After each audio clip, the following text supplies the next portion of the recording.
First, I arrive at the ranch and greet my counselors. Then, to get my mind going, I solve the daily riddle. After this, we get to learning.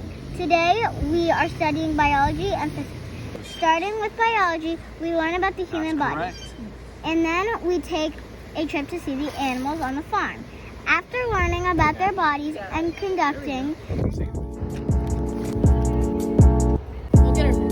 Go.